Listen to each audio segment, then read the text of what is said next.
Hello and welcome to my YouTube channel. Regular viewers will know I review many photographic, audio and video related products. Well, today we're taking a look at a fairly old camera, and it's the Canon M5, and here it is. This was their flagship camera. It isn't now, it's been replaced by the M6 Mark II, and the M6 Mark II is a great camera, 32 megapixel sensor, compact, a flip up screen. Well, this is the M5, it was their flagship, and this has a flip down screen as opposed to the flip up screen. So you can see there it's got a flip down screen. And it's a really nice little camera, and if you're buying second hand, this is second hand around the £300 mark, £300 to £350, and that's from a dealer. If you're buying via eBay or privately, you may well get it a lot less. That's body only. Then obviously you need to buy a lens. I've got various lenses for the M range because I've got the M6 Mark II, which is actually filming these close-up shots that we see here. Now, this particular camera has a lot of features, and for the money represents, I think, exceptional value for money. Now, it's beautifully made. It's got a good solid grip. It's quite a small grip because it's a small bodied camera. So your finger does slip off the bottom of the grip, which would be expected because it is a compact camera. It's very light, hardly any weight to this camera whatsoever. So from that point of view, if you're going out and about and you want to, you don't want to carry anything heavy, particularly if you're travelling, this makes an ideal camera, along with the M6 or the M3. So you get two bodies with a couple of lenses in one small bag.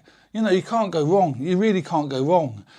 So it's a great compact camera. On the top plate, you've got fairly traditional settings. So you've got your PASM dial, which to change the settings, you have to hold the button in and turn it. I prefer the lockable one where you then just push it in, turn, and then push it in again to unlock it. But I mean, that works just as well, but a little bit more fiddly, that's all. Nothing serious about it. And you've got your two custom settings on here, which you can preset how you would like to set them up.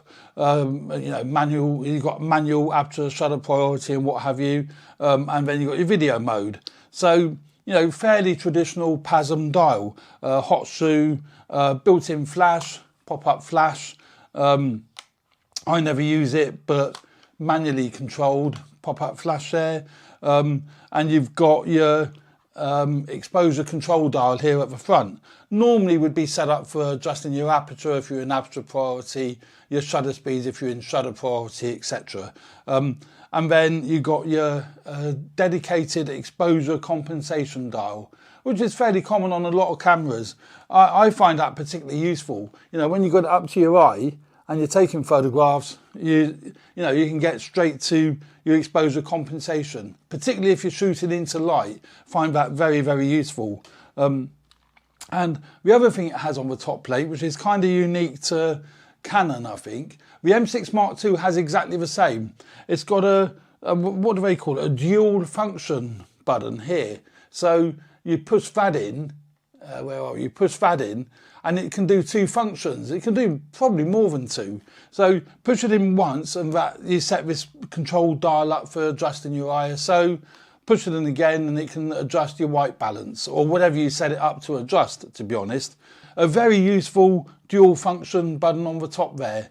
And then another function button on the top here for adjusting, again, setting up for what you like. I've got mine set for ISO, but sorry, I haven't. I did have it set for ISO. I've got it set up for setting the aspect ratio, because I do obviously these YouTube videos. Sometimes I want to take thumbnail images and I set it up to 16:9, although it's slightly lower resolution because it's not using the whole width of the sensor. But that's basically the top plate. Nice viewfinder, quite a bright viewfinder. Not up to modern day standards, but it perfectly does the job. A 3-inch touchscreen, and I say it is I almost said articulated. It's one of those tilty-wilty flip down screens. I'm not a lover of these flip down screens. My Nikon Z50 has a flip down screen, but I can't use it at the moment. I'm actually using the Z50 for my close-up shots, but it's on a tripod. So if I flip the screen down, I can't see it anyway. So I find them a bit pointless. Don't like it, but that's what it is. And there you go. So yeah, a really nice 3-inch touch screen, and a plethora of function buttons and dials and what have you on the back of the camera. Now, with this touchscreen, it's great. Just like the M6 Mark II, I really do enjoy Canon touchscreens because when you, I mean, I've got this set up now. What have I got this set up in? Manual. So doesn't matter whether it's shutter priority or aperture priority or whatever. You can touch the focus. You won't, I doubt whether you see that popping up there, but you can touch the focus.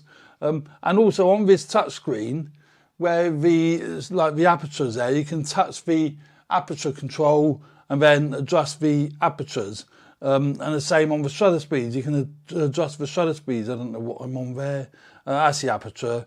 And then you can go to the shutter speeds on that side. And then adjust the shutter speeds, ISO, etc., etc. So you can just tap the function button actually on the screen to change your settings. So you don't even need the plethora of actual dials, although it does have it. 24 megapixel APS-C sensor. So it's the same sensor that's in the Canon 80D. So you'll get some fantastic results from it. Apparently it's the same sensor as the 80D. So you get some great images. And I have actually got some really, really nice images from this 24 megapixel sensor. It's a smaller mount. It's an M mount. So it is a smaller mount than what the Canon EF mount is, but it's the same APS-C sensor that's inside. I'll go through some of the images just so you can get a glimpse of what the images are like. And on my Facebook, not my Facebook, on my Flickr page, I put a link to the page where these images are uploaded to, so you can actually have a better look at them rather than seeing them on YouTube, because YouTube, obviously, there's much higher compression on YouTube. So let's quickly go through a few of the images. So, I mean, this one here, we're all taken in the garden. We can't get out and about a great deal at the moment, so I've taken them in the garden. So let's just turn that to full screen. So, yeah, really nice images. I know a lot of the quality will depend on the lens that you use, but, you can't fault the sharpness and clarity of that. It's beautiful. I love it. Love it. Let's move that out the way, actually. Let's put that over there so I can get to my laptop. Again, chromatic aberration, although that's down to the lenses, to be honest. That's nothing to do with the sensor. But, again, really nice, sharp images. I mean, we all know the sharpness does depend on the quality of the lens, fully appreciate that, but it also does depend on how good the sensor is. And you'll have no issues with the sensor in this particular camera. It is really good. Really good, yeah. So I'm not going to go into detail with the images because I put them on my Flickr page for you to have a look at in greater depth. But you get you can get a gist of how good this sensor is and what great value this camera represents. Even new, it's only 500 and something odd. I think it's 590 or 560, so represents great value. One of the drawbacks has been with the M series is the lack of lenses, and I appreciate that, and there still is a lack of lenses, but you can adapt your Canon EF lenses and EFS lenses to fit this camera. Yeah, they're a bit bulkier, but you can do. The autofocus works fine. Everything else works fine with them. And Sigma have now introduced 3 lenses for the Canon M range, and I've got the 56mm lens, and it's a great portrait lens. I've not had the chance to really test it out yet, but it's a great portrait lens. And so there are a reasonable range of lenses available for the Canon M range of bodies. And the other thing that the Canons are great at is got dual pixel autofocus, and it's phenomenal. It's great in photographs, but where it really stands out is in video. So you get tremendous, autofocus quality using the Canon. This is one of the reasons I use the M6 Mark II for my close-up shots, because I know that autofocus is going to work. It's not going to hunt, and it does work. I set it up for zone focusing, to be fair though, and it's great because I can see the box around to see what it's focusing on, and it works great. This camera, unlike the M6 Mark II, is HD only. So it does 25 frames a second here in the UK, HD, and the quality is okay. It's not overwhelming, it's not awesome quality, but it's completely fine if you're doing YouTube stuff or you're doing vlogging. I wouldn't probably recommend this as a high-end video camera at all, not even for HD, but for general purpose stuff and for vlogging, home video stuff, absolutely fine. And the other thing is, it is nice and light for doing vlogging. It's not heavy, and it has got, as I say, the selfie screen, rotating screen, which is fantastic for when you're doing vlogging. So let's put it into video mode, and that's what you get. Take my lens cap off, it always makes a difference, and that's what you get. You get the box around to show that your face is in focus, etc. Quite a nice grip to hold for when you're doing vlogging or doing video. So, that is it. That is really, really good. And if I was doing vlogging, I'm not really into vlogging, this is the camera that I would use. It has also got a mic jack, which is kind of essential really, essential. I don't want to be syncing audio after the event with using a separate audio source. Not my cup of tea. I can do it, and it's quite straightforward to do, but it's a pain in the butt to do.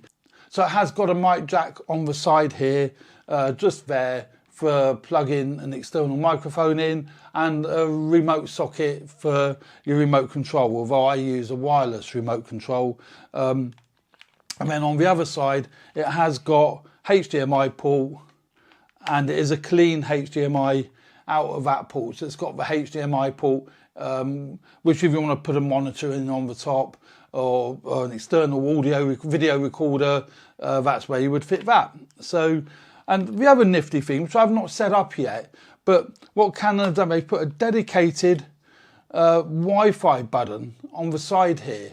Now I can see that being really helpful when you're going out and about and you want to upload photographs very quickly to Facebook, Instagram, whatever. Once you've got that set up, you can push that and transmit the images straight to your phone, and then you can upload them straight away. So I can see that being really handy. So yeah, that's the Canon M5. Nice, compact, camera. I really, really like it, and I can highly recommend it based on its price. Exceptional value for money, and I really mean that, exceptional value for money. Not the greatest as far as video is concerned, but if you're mainly into stills with some video, then I would say it's a great travel camera, take anywhere camera, particularly with the smaller lenses that you can fit on it. So there we go. Thanks very much for watching. I hope you found that useful. Please subscribe to my channel if you did find that useful and you like my channel, and hit the like button if this video was particularly useful. Thanks very much for watching, and stay tuned for more videos relating to video and photography. Thanks very much. Cheers for now. Bye.